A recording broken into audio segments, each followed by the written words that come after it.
Hi, everyone. Welcome back to the We Bought a Franchise podcast. I'm Jack Johnson. I'm Jill Johnson. And today we have a very special guest for you guys, Hillel Presser, who is the managing partner and founder of the Presser Law Firm. Hillel, how are you? Welcome to the show. I'm doing great. Thanks for having me today. So for all of our listeners out there, Hillel is a little bit of a different guest than our normal guest, right? Yeah. Normally, Hillel, we have business owners, franchise owners. Of course, you are a multi-business owner, but this is something what Hillel does. He's an asset protection attorney. And for those of you out there that are business owners, that are striving to become business owners, this is something that you absolutely need to know about. This might be one of our most important podcasts because as you grow a business, as you make more money, you need to protect it. And Hillel, I think it was 2 days ago on LinkedIn, I'm scrolling through, my feed, and there's Damon John, and he's talking about like 5 books every business owner needs to. Did you see it? Yep. And the first one that he talks about is your book, Asset Protection Secrets. Dude, how are you like on this kind of, first name basis with Damon? Tell us about that. Well, Damon's a very good friend of mine. Obviously, I've helped him with a lot of stuff and we do a lot of work together, but most importantly, just a great person, great human being, and a great friend. So just always happy to help him and anyone else who needs it. I mean, what a great testimony. I mean, he's a freaking shark. He's on our TV every night. And you're like you work with him. I mean, you guys, that's a killer testimonial right off the bat. I have to tell you guys, as we dig in with Hillel, people routinely pay him tens of thousands of dollars for a session. So this information you guys are going to get today, any nuggets that Hillel is going to share, you better listen up because they're very important. And so Hillel, where to begin? Maybe tell us a little bit about what your company does, what you do, and what you think people need to know about. Sure. So I tease and I say that I am the lawyer that hates lawyers. There's probably hundreds, if not thousands of lawyers in every single city trying to find a way to take money from you. How can they sue you and how can they redistribute the wealth? I'm one of only a few in the entire country that actually teach people how to protect it. So everybody's so worried about making money, but obviously the only worst thing than not making money is losing it. So I always tell clients, I will never make you 1 penny richer. It's my job to make sure that you don't become 1 penny poor. And it's so important. And it's something, admittedly, as you're on your way up as an entrepreneur, you're right. I mean, everybody's thinking about how do we make it, right? How do you make money? But it's something everyone needs to be aware of is how to protect yourself as you grow your assets and how you grow your business. And so I think this information is so crucial, especially to entrepreneurs. Maybe Hillel, let's talk about some of the things that what are people approaching you for generally? What are the biggest pain points? Sure. Well, first of all, people are coming to me from all across the country because they've worked hard and they want to take their chips off the table and they want to become as uncollectible and judgment proof as possible. They know that we live in a very litigious, frivolous society. They know that one lawsuit can wipe them out. And it doesn't even have to be something that they do. They could be sued because their kid drives their car and gets in an accident, or their employee does something on behalf of the business. So clients come to me to help take their chips off the table. And what I do is I make it so difficult, so expensive, if not impossible, for anybody to collect against my client that they don't want to sue my client in the first place. If I can stop my client from being sued, we've saved hundreds of thousands or millions of dollars right there. If they do sue my client, because you can never stop somebody for suing my client, I want to make them as uncollectible and judgment proof as possible, which allows my clients to settle their case for 5, 10, 15 cents on the dollar. So there's always that doubt as to liability, who's going to win the case. What we do is we create the doubt as to collectability.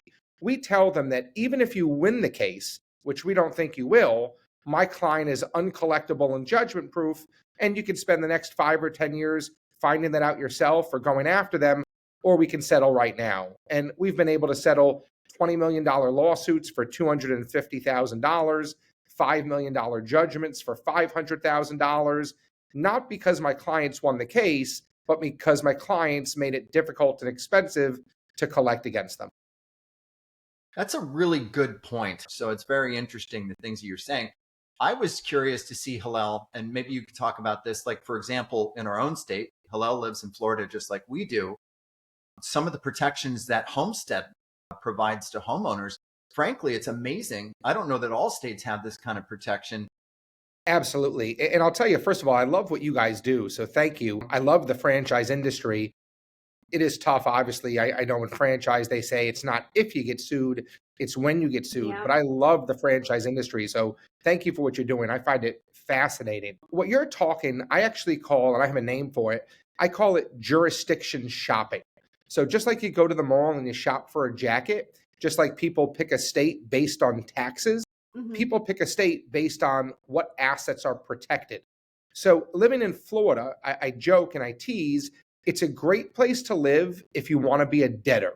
It's might be the reason why OJ moved here, probably the reason why all the big CEOs from New York City move here and buy a $30 million mansion in Boca Raton right before they get sued. Because in Florida, there are what are called exemptions. And exemptions are state laws that protect certain assets. And in Florida, your house is protected. In Florida, your retirement accounts are protected. In Florida, your life insurance, your annuities, your wages are protected. I could go on and on. Now, contrast that with a state like New York or California, different states. Florida is a great state. Texas is a great state based on the laws and based on what's protected. You can be worth $100 million in Florida, and as long as that $100 million is spread out between your house, your retirement accounts, your annuities, your life insurance, and some other items, nobody can take what you worked so hard for. It's amazing. I mean, it's one of those things that it's like you don't really think about it until maybe it happens to you. So getting the word out right now is so important because you don't want to end up in that situation and say, it's actually like as franchise consultants, we have a lot of people who, go buy a franchise and then realize it's not for them. And they say, gosh, I wish I knew about you guys. It's the same with you. This is so important for people to know because sometimes it's too late. And then you look at them and say, I helped you. So I love that we're talking about this now because I think we can help so many people. Yeah, and I always tell people, people always say, when does asset protection not work? And it's simple. There's two ways it doesn't work. Number one is when you're not proactive. If you go out there, you get in a car accident, and 6 months later you try and protect yourself, there's a chance they can try and unwind what you did. So you want to be proactive so you can protect all your assets from everyone every time. The other thing is when people don't follow their structure. I always call it honor thy structure. I always tell people I can put together a bulletproof, rock solid plan, but if you don't honor your structure, if you get sued and you go in front of a judge, why would you expect the judge to honor your structure? So super important to be proactive, super important to honor your structure, and really important just to educate yourself. What I do is a niche, which someone may look at as a great thing. But the issue is a lot of people don't know that we exist until it's too late. So unlike every radio station, TV station, billboard, bus bench, etc., that's promoting the personal injury attorneys, who can I sue? Well, there's only a few of us in the entire country that actually teach people how to protect it. So unfortunately, sometimes when people find out, it's after the fact and it may be too late. So Hillel, I have a question for you, and this is something people are probably going to want to know as they listen. What size for someone to come to you, if someone's got like 100 grand, that's probably not your client, right? What size client, and I don't know if this is a question you can answer, but what size client should be talking to you? Sure. So first of all, my mission and my purpose is to educate and help as many people as I can. So I help clients who don't have a lot of money, and I probably lose money on those clients, and I'm okay with it because I want to help them. And I always give this example. We've represented, 30, 40 professional athletes, NFL, NBA players. Well, take a professional NFL player who signs a $50 million contract. If they get sued for $5 million, they're not happy, but they still have $45 million left. Now contrast that with a school teacher. She's worked her entire life and saved up a couple $100,000. If she gets sued for $1 million, she's wiped out. It's catastrophic. There's no coming back for it. So I can actually argue the less you have, the more important asset protection becomes.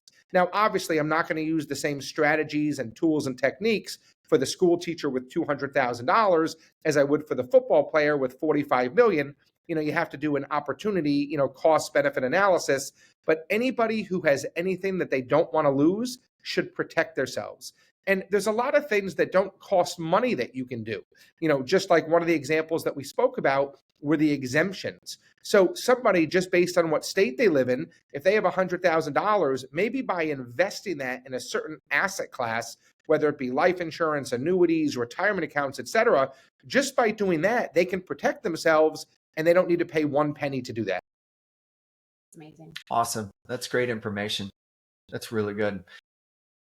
Hillel, you're kind of you're doing always so many things. You're an interesting guy. Do you want to talk about some of the other businesses that you're working on? How about let's talk a little bit about business exit advisors. Is that something you'd like to talk about? Sure. So, like you said, look, I love business. I'm an entrepreneur at heart. I love it. My asset protection law firm is always my baby. I will always have it. I will never stop doing it. That's where I spend the majority of my time. But, I'm an entrepreneur by heart, and I love the hunt. And one of the other businesses that I'm involved with, not so much on the day-to-day, is business exit advisors. And what business exit advisors is it's a business brokerage. So if I asked you, how many people do you know, real estate agents that could sell your house?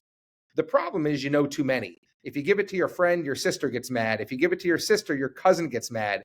It seems like everybody in the world is a real estate agent. But when I say to people, how many people do you know that can actually sell your business? Nobody really knows anyone. And last time I checked the stats, it was something crazy. It was like for every 400 real estate agents, there's one business broker. So again, very, very special niche. And that business exit advisors, helps people sell their business, franchise their business, or consults their business to get them ready for sale. And their tagline is, our business is selling your business. Now, again, I'm not involved with the day-to-day. I have a phenomenal team, some of the best people who have been around in the industry forever and have helped build some of the biggest business brokerages out there. But I love the business and I love seeing all the different businesses. And our businesses kind of go hand in hand, because if you think about it, if somebody sells their business, this is actually pretty crazy. People don't realize the biggest lawsuit I see, besides car accidents and slip and falls and things like that, are when people sell their business. And people always have a tough time understanding this. They say, what do you mean? I sold my business and now I have no liability. And it's the largest lawsuit we see. 74% of business transactions either fail to materialize or end up in litigation within a certain period of time. 55% of US companies lose a bare minimum of 40% of their gross revenues during an ownership transition. And if you think about it, it makes sense, right? Nobody will ever run the business like you. So when you sell the business, a lot of times, not always, income goes down, expenses go up, and all of a sudden, a year or two later, the new owner is suing the old owner for fraud. I always call it renegotiation.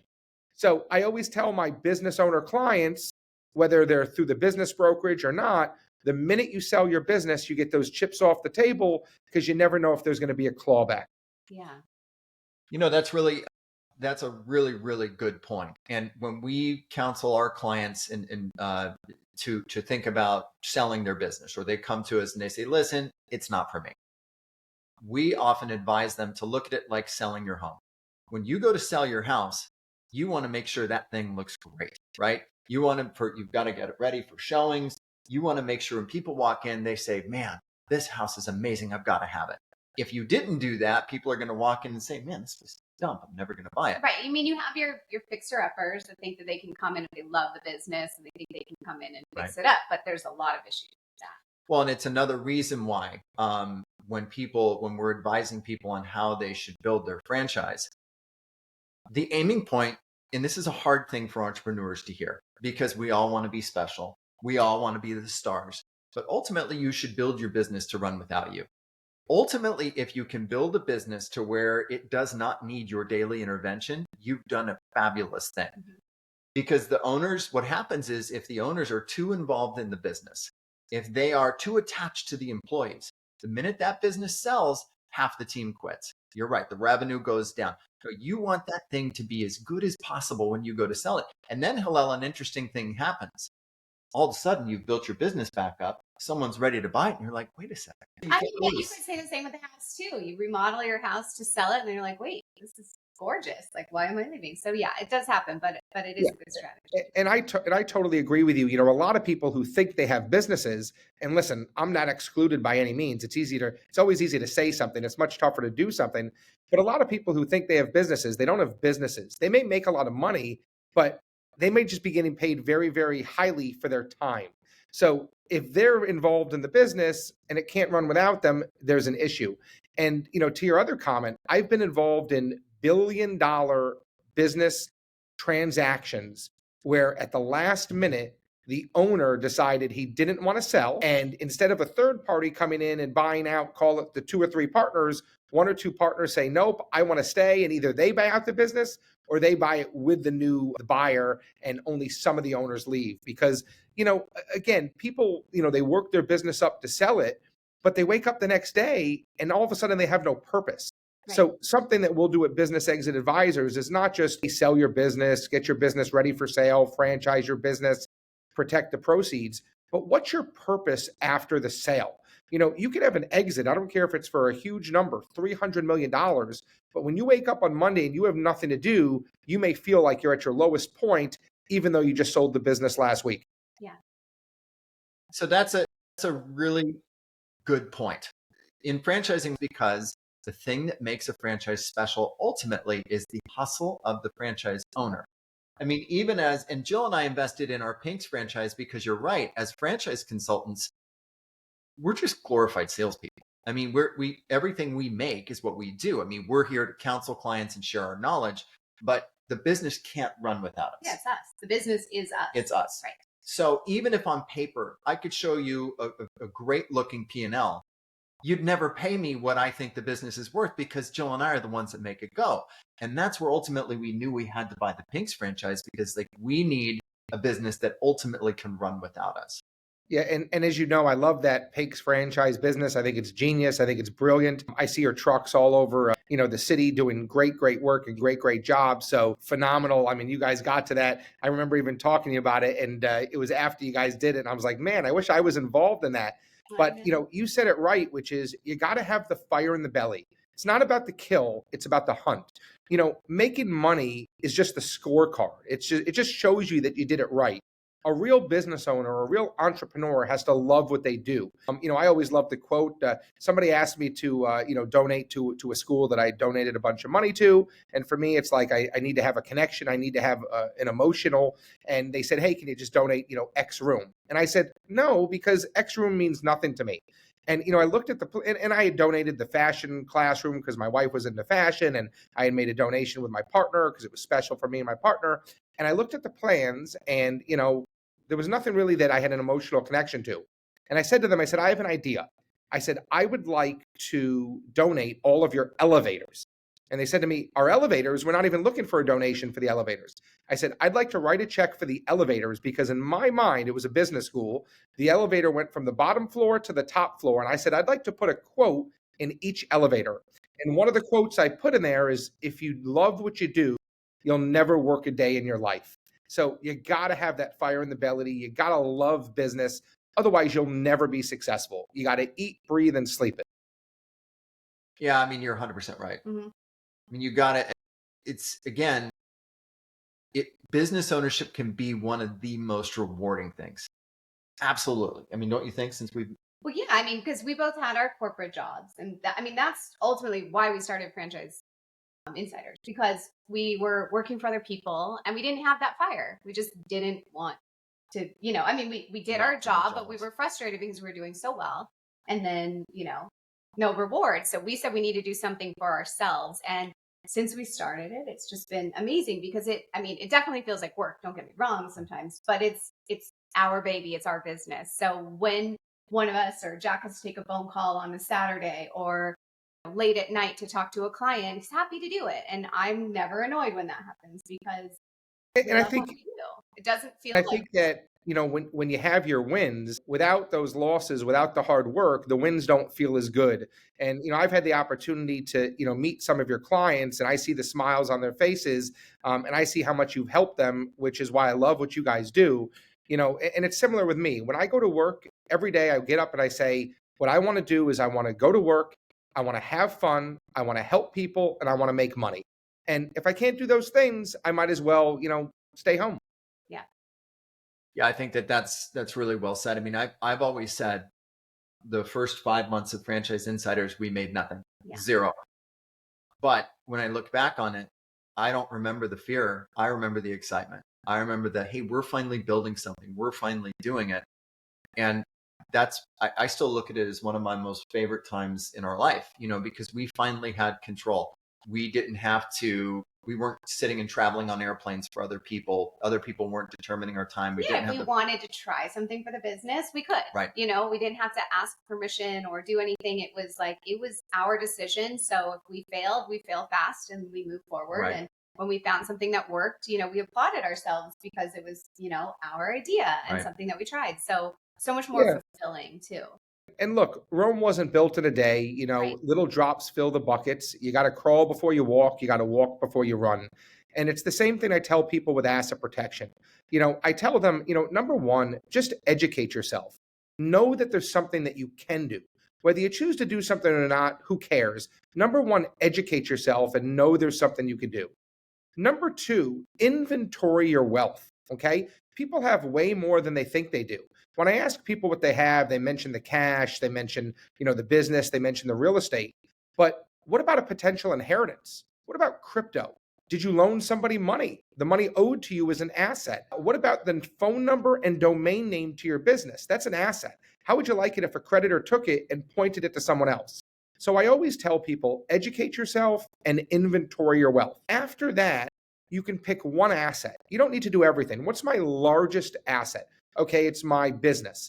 Protect your business, do nothing else, and wait 6 months. After you see that it really hasn't changed the way you live your life and has probably made your life easier, what's my next biggest asset? Maybe it's my real estate portfolio. Protect the real estate portfolio and nothing else. And then after a few months, you could do more. And the challenge I give to every single person is this. We're all worried about growth. How do we make money? Preservation of principal is so important.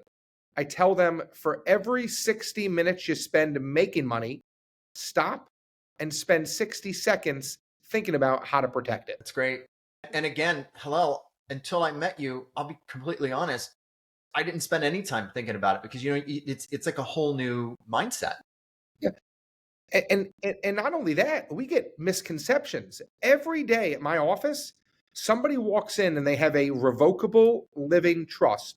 And every one of them thinks they're protected.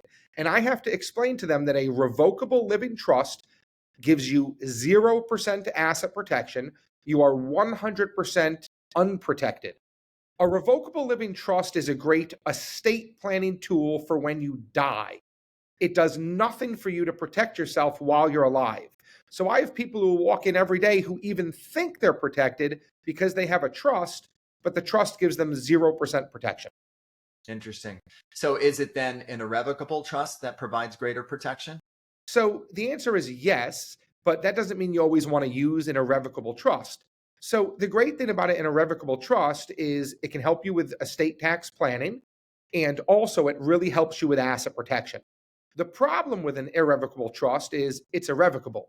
So you have to give up all ownership and all control. I had a client, a couple, a husband and wife, who came to me. Before they'd come to me years ago, they had put everything they owned in an irrevocable trust for their kids. Well, the parents ran out of money. They asked the kids for a loan, and the kids told them to screw off. So I don't know about you, but I don't want to fight with my 9-year-old and my 4-year-old because they are tough, as you know.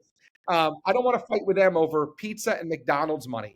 So while an irrevocable trust is great from asset protection and tax planning, it may not be great for what you need.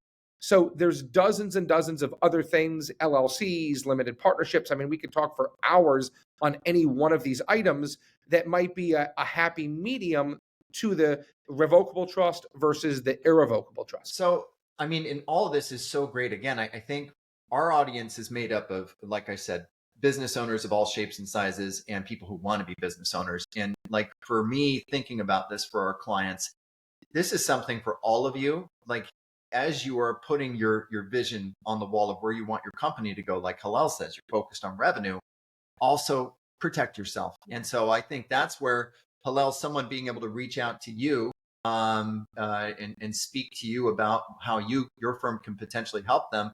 What's the best way for them to do that? Yeah, so if they go to our website, it's www.assetprotectionattorneys.com. That's www.assetprotectionattorneys.com. As long as they mention, the Jack and Jill franchise show, I'm happy to send them complimentary copies of the latest books that we authored on asset protection. We have that. Got it right here. It's so funny. Our son Trey wrote his first book this week. We sure did. And I love it. We were talking about it, and we've had since you were coming on the podcast, we've had your book on our kitchen table for a week, and he was looking at it. He was like, I can't wait to publish my book. Yeah. So Hillel, in a way, you helped really influence Trey. He saw this and he's like, I've got to do it. And you've seen books be such a valuable asset for your company, right? Hasn't it been a great tool for further helping your clients? Yeah, it's just a great educational tool. Again, one of my purposes, one of our missions is to educate as many people as possible.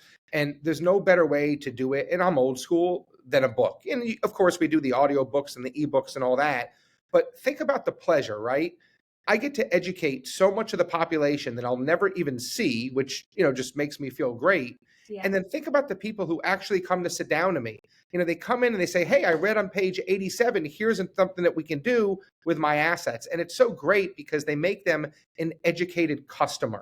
So now when I'm speaking to someone, now when I'm helping someone, a client, they know a lot more than probably just the average person coming in on the street because they've read my book. And, one of the biggest things I talk in there, just trying to give as many takeaways as I can to your listeners, is own nothing, control everything. Own nothing, control everything. So if you own an asset, you can lose it. So if you have a checkings, a savings, a stocks, bonds, CDs, money market, brokerage account, if you get sued, you lose it. If you have real estate, you lose it. If you have shares in a business, you lose it. What people want to do is they want to own nothing and control everything. Take that real estate out of your name and put it into a protective entity like an LLC. Take those liquid assets out of your name, put it into a protective entity like a limited partnership, an LLC, a trust, et cetera, et cetera, et cetera. But own nothing, control everything. And that goes the same with both personal assets and business assets. So for example, if somebody has a business, right, and the business has intellectual property that's worth $4 million, if the business gets sued, they can lose the $4 million of intellectual property. Why not take the intellectual property out, put it in an LLC, and lease it back to the business? Now, if the business gets sued, you don't lose the intellectual property. If you have $2 million of furniture or $3 million of stereo equipment, if the business gets sued, you lose the $2 million in furniture, the $3 million in stereo equipment. Why not strip those assets out and lease them back? So on the personal side and the business side, really big key for the listeners is own nothing, control everything, because if you own it, you can lose it. So here's a question, because all what you're saying sounds incredible. And like, I want to hire you to do all of this stuff. Do you guys actually do this? Is this something you guys are, when you help someone, how much of this does your firm assist people with doing? And how much of it is it you guys saying, here's the things you need to do, and they go out and execute? Yeah. So we help with everything. And the way we kind of break up our engagement with most people is we just break it up into two stages: the architectural stage and the building stage. So pretend you wanted to build a house. You don't just go start building. You hire the architect. The architect gives you all your options. You then pick from those options and you decide what you want to build and what you don't want to build. We do the same thing. We do a very, very comprehensive review of everybody's personal and business assets. We're looking at them from an asset protection point of view, an estate planning point of view, a tax planning point of view, a business succession planning point of view, and they hire us to be their financial architect. That's stage one. After that, we come back to them with the financial blueprints, the financial architectural plans, and we tell them here's anything and everything you can do in order of priority, most important to least important. And then the client tells us as little or as much as they want to do. So it's never all or nothing. So I always tell them it's our job to educate, it's our job to recommend. At the end of the day, the clients have to decide what they want to do. Actually similar to our business. I mean, we've been talking about that a lot lately, that when we work with clients at Franchise Insiders, it's our job to educate and our job to make the recommendations, but what they do after is ultimately their choice. Mhm. So, we're there to help them and guide them through the process, but after that, Yeah, it's up to them. that's So it. I mean, you can lead a horse to water, but it's exactly right. I mean, it's one of those things that all of us here have these sorts of these things that we can help people with. It's like someone called me yesterday, and he's about to buy a really expensive retail franchise. But he's like, I heard your podcast, and I figured I should just give you a call and see what you think. So we start to talk about, well, what's said in the item 19? What are the other franchisees saying? What is the cost? And what can he invest? And as it turns out, best case, this is a franchise that can net him, low six figures.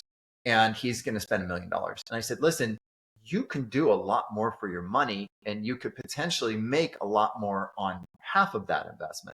But the challenge is that it's going to be in businesses that are less glamorous, right? It's not as sexy to own a painting franchise as it is to own the coolest new, But at the end of the day, a business owner, whether it's a painting franchise, a plumbing franchise, or the hottest new burger franchise, you ultimately are leading a team. You are driving sales and delivering exceptional customer service. No matter what business you're running, those are the three pillars. And so when we kind of help people to see, look, ultimately, whatever business you own, as the owner, you need to work on it, not in it, and lead that team and drive sales. Yeah, and think about the time and money that you saved that client, right? Here they were ready to write the check, and maybe everything would have been okay. They would have made their, $100,000 a year on their investment. But by having that one call with you, they were able to gain insight and information on things that they have no clue. And that's why I think what you guys do as advisors, no different than what we do as advisors, is so important. People can't afford not to call you because they don't know what they don't know.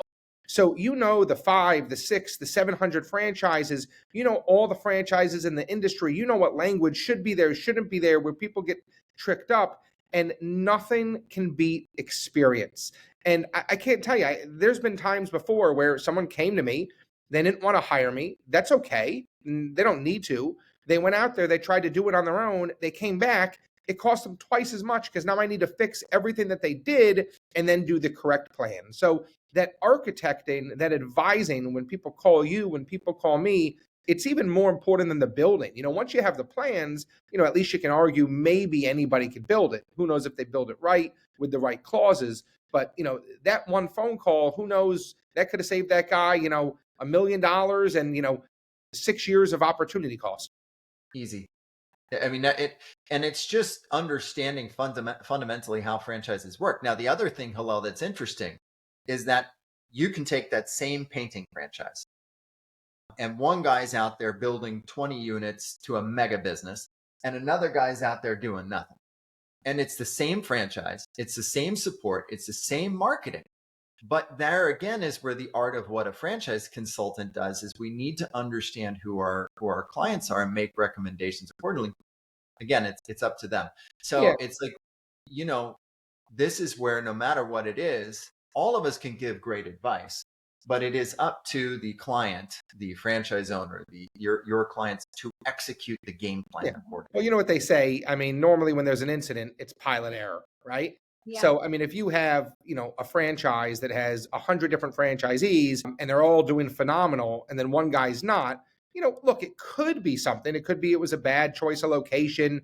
It could be that for whatever reason, that product or service isn't working in that market. You never know what it is, but more than likely, it probably comes down to the pilot, the business owner, which probably then comes down to what we talked about earlier, that fire in the belly, the hunt, the love for business, the love for entrepreneurship. again, you have to work hard, then you have to work a little harder, and then you have to work a little harder. Yeah. We had an example on one of our past podcasts with the Blimpie subs. Yes. Yeah. And one owner that was like killing it and loved his business and was getting involved in the community and was just, doing so well. And the other one hated what he was doing and he was grumpy and his business wasn't doing well. But that's this same example. You can take the same exact thing and have wildly different experiences. It really depends on who's behind it and who's running it. And it's the same thing with asset protection. It's not one size fits all. Right. When I'm working with a client, I always tell people we don't do any cookie cutter work. Everything needs to be individualized, customized, and tailored to your specific assets, your personal assets, your business assets, your needs. One guy may be being proactive. Another guy may be protecting against a teenage driver. A third guy may be protecting against a fourth marriage. Everybody needs something different. Some like chocolate, some like vanilla. And again, that's your job to help, put the right person in the right place with the right franchise. That's exactly right. Yeah, no, and once you have it, it's like Jill said, it's like taking a call on a Saturday evening is fun because you're building Pleasure. business. Yeah. I always say, not to be cornier, but my clients end up being my friends because you have to like who you're doing business with. Otherwise, it's just not worth it. Yeah, I agree. Well, Hillel, I think we've said a lot. Anything that we haven't said that you think is important for people to know? No, I appreciate you having me here. I hope that it was timely, educational, and valuable. And I hope, if nothing else, the listeners can get at least one good idea to take from here. Yeah. There's a lot to, you provided us with a lot. So us too. No.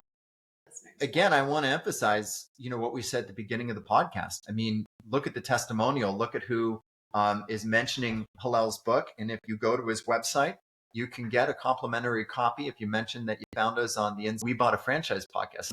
But again, this is such great information for all of you business owners out there, potential business owners out there. Not only should you be focused on making your money, but you want to protect it too, because it's so hard to build a business to a point where you can build those assets. So, Hillel, thank you so much. It's been wonderful having you on the show today. Thank you. Absolutely. It's not what you make, it's what you keep. Love it. Love it. Thank you, sir.